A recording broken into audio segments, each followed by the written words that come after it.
ልጁን እንዳያወጡብኝ መናገር አለብኝ። ሁለተኛ ለምን የልጁ ሞግዚት እኔ ነኝ። በታክሲ ሲሄድ ይሄን ሊታቂዋለሽ የውሃ ሚዲያ የሚዲያ ልጅ ኮንትሮባንድ ልጅ ሌላም እየተወራበት እኔ በመሃል ጭንቅ ለልጁ ልብሱን ሁሉ ቀይራለሁ። አንዳንዴ እስቲ በማይታወቅበት ልብስ ይሁን አንዳንዴም እንደው አቃጥለ እናደዳለሁ በጣም እና ይህ ሁሉ ሁኔታዎች በእኔና በህፃኑ ያለፈ ተሻግሬያለሁ። እኔ ቀደም ሲል 2 ልጆች አሳድጌያለሁ። አንዷ ዲቦራ ናት፣ አንዷ ሊያ ናት። 2 ልጅ ሳሳድግ ድምጼ ተሰምቶ አይታወቅም። ግን በዚህ ህፃን ልጅ አንገቴን መደፋበት ጉዳይ የለም። ሚዲያ ላይ መውጣት እሱስ ዶላሩን ያፍሳል።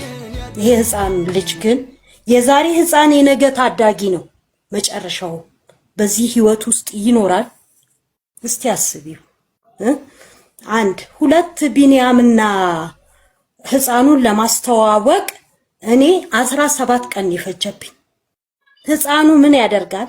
ማንም ልጅ ላይ ሰው ትልቅ ሰው ሲያገኝ ሄዶ እግሩ ላይ ጥምጥም ይላል።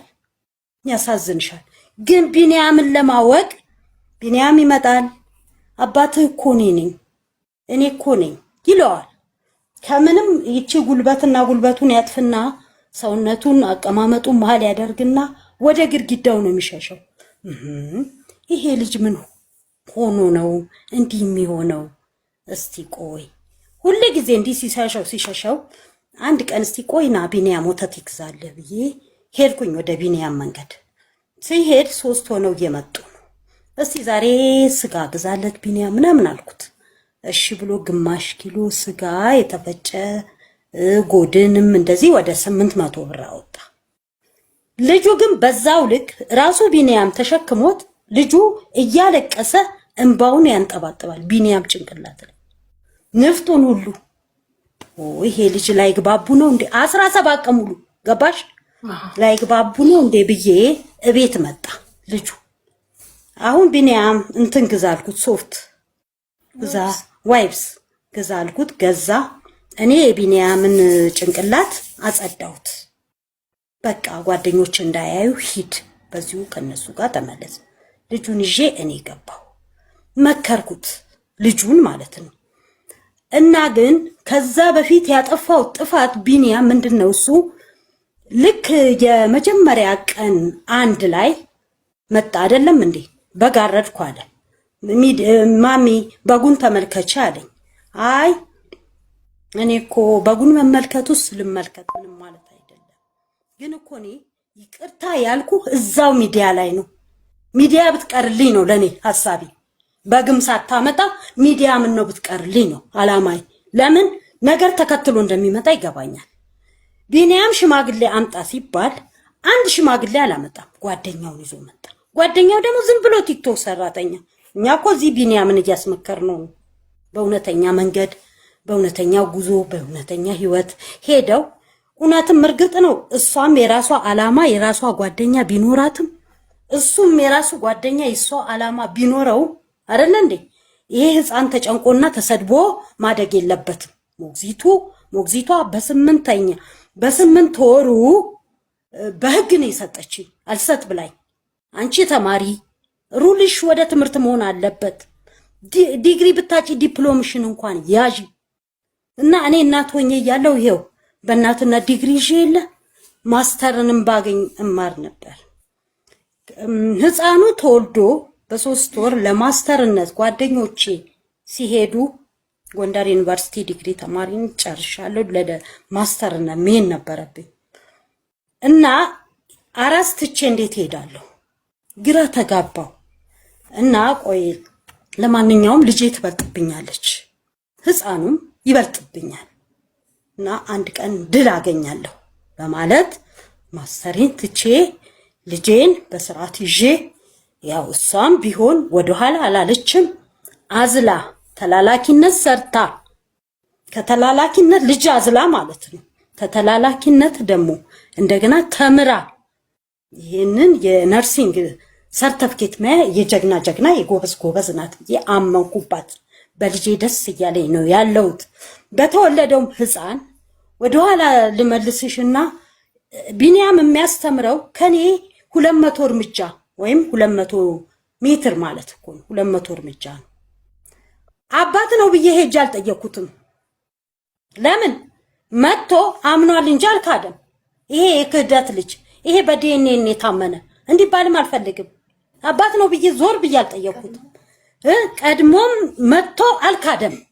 ሲክድም አልካደም። እኔ እዛ ሚዲያ ላይ ክጄ ነበር። ምን እኔ እንጃ ምን ሆኖ ነው አልኩኝ። እኔ ራሴ ተራበ ተጠማ ለምን ጠጋ ብሎ አያማክረንም? እንረዳዋለን። እኔም አለው የልጄ ባልም አለ። በጣም እንረዳዋለን። ለምንድን ነው እንደሚሆነው ብለን ነው የደነገጥነው። ከመጣ ምን ነው ሰላም ቢሰጥ እዛው ምን ነው በይቅርታው በቀራልኝ ነው ልቤ ሐሳቤ። በጉ አለ ዕውቀት ስለታረደ እንዳለ ጸጉሩ ክስክስ ብሎበት ማንም የበላው የለም። ኧረ በእናትህ አንተው ራስ ከነጓደኞች መጣ ገባ እያልክ ብትበላ ነው ደስ የሚል ብዬ እኔ ተለማመጥኩት። እኔ አሁንም ዲቦራንም መለመን አልፈልግም፣ እሱንም መለመን አልፈልግም። እንዳው እንደኔ ዲቦራ የከሰሰችው አንደኛ ሰላሜን እፈልጋለሁ፣ ሁለተኛ የልጄንም ሰላም እፈልጋለሁ፣ ሶስተኛ አባት ነኝ ብለ ስለመጣ የዲኤንኤ ምርመራ ስላለ በዛ ብትረዳው ብዬ ነው። እቺን አትክሱ። ብዙ ከባድ አይደለም። ልክ እንደ ከባድ ነገር ዲቦራ ከሳኝ ከዚህ ሚዲያ ጠፋው። ኧረ በኢየሱስ አይባልም እኮ ወንድሜ ልጄ። እኔ ልንገር ለካሌብ 30 ሺህ ብር እኔ ካሌብ የወጣለት ስሙ እንዴት ነው? እሷም ናቱ ብላለች። 9 ስም አወጣን የመጽሐፍ ቅዱስ ቃል። ከ9ኙም ካሌብ የሚለው ነው የወጣው። ነግሬዋለሁ። እና እኛ ያልነው ካሌብ መከራ አሸናፊ፣ ጥሩ ነገር አድራጊ፣ ድል አድራጊ ሰው ማለት ነው። ካሌብ ማለት ምንም ማለት አይደለም። እና ካሌብ ነው የምንለው ብዬ ነገርኩት። እንዳ ሲወጣ ሲገባ እናቱ ልጁ ግራ እየገባው ዝም እና ቢኒያምን ያወቀው በ17ኛ ቀን ነው። በግድኔ ለምኘው እንዲች ጣቱን አርጎ ጠበቀው ቢኒያምን ማለት ነው። ከዛሬ ጀምሮ ቢኒያምን ባታከብር የኔ ልጅ መሆን አችልም ብዬ አስጠንቅቄው ጣቱን እንዲቻሽሎ ጠበቀው ራሱ ቢኒያምን በ17ኛ ቀን። ምን አይነት ልብ ቢኖረው ነው ብዬ ራሴም ዘገነነኝ። ህፃኑ ወንድ ልጅ ካየ ሄዶ ነው ላፍ የሚያደርገው። እንደገና መስከረም 1 የሆነውን ልንገር። 7 ሰው በተሰበሰበበት እኔ ነኝ አባት አለ።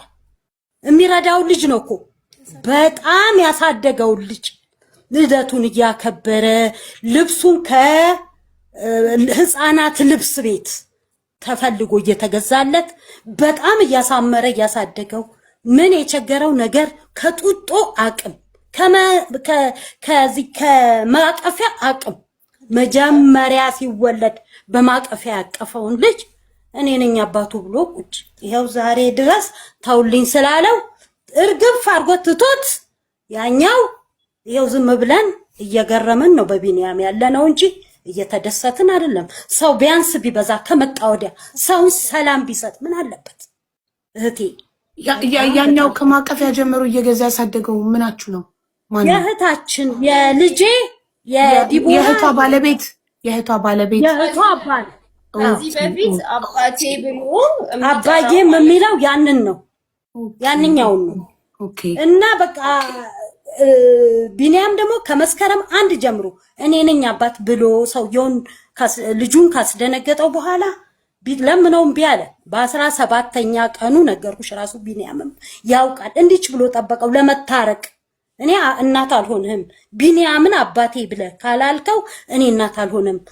ከዲቦራም ከቢኒያምም እኔን ይመርጣልኝ እስቲል አሁንም ድረስ ግን በ17 ቀኑ የሚዘገንን ሁኔታ ልጁ እስቲ እዚህ ኮዬ ላይ የፈለገውን ሰው ብቻ ወንድ ይሁን እንጂ ቅፍ ያደርጋል።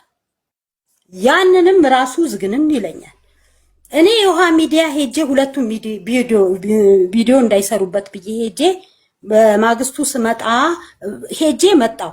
ሰዓት እኮ ረፍዷል፣ አጉል ሰዓት ነው የመጣሽው። እኔ እንደመጣው ሳይሆን የምትመክሩልኝ ሁለቱንም አልኩኝ። እኔ ለሷም ለሱም አልፈለኩ። የምትመክሩልኝ ቪዲዮ ላይ እንዳይወጣ ይሄ ህፃን የዛሬ ታዳጊ ቢሆን ነገ ዛሬ ህፃን ቢሆን ነገ ታዳጊ ነው። ይህ ሰው ትልቅ ቦታ ይደርሳል። በ2 ዓመት ከ3 ወሩ ትምህርት ቤት ያስገባው እኔ እናቱ አዝየው ሸፍኘው ነው የምወስደው ደብቄው። ከዛ ትምህርት ቤት ላስመዘግበው እንኳን ሲሄድ ዳይሬክተሩ ፊት ልቀቁኝ አለ። ለምንድን ነው የምታዝልኝ? ገብቼ ነው የምማረው። ልጁ እንደዚህ ያለ ብለው ገርሟቸው መዘገቡልኝ። አሁንም እዚህ ኬኛ አካዳሚ ነው የሚማረው። በጣም ጠንቃቃ ናቸው። በጣም አመሰግናቸዋለሁ። እግዚአብሔር ይስጣቸው፣ የተባረኩ ይሁኑ።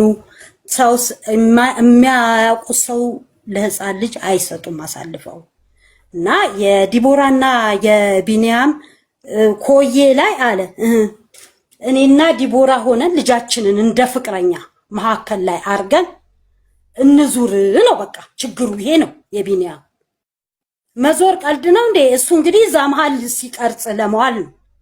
ለምን የመጀመሪያ ጥሩ ብር አስገኝቶ ዳሎል ኢንተርቴይንመንት ብዙ ብር አስገኝተዋለች።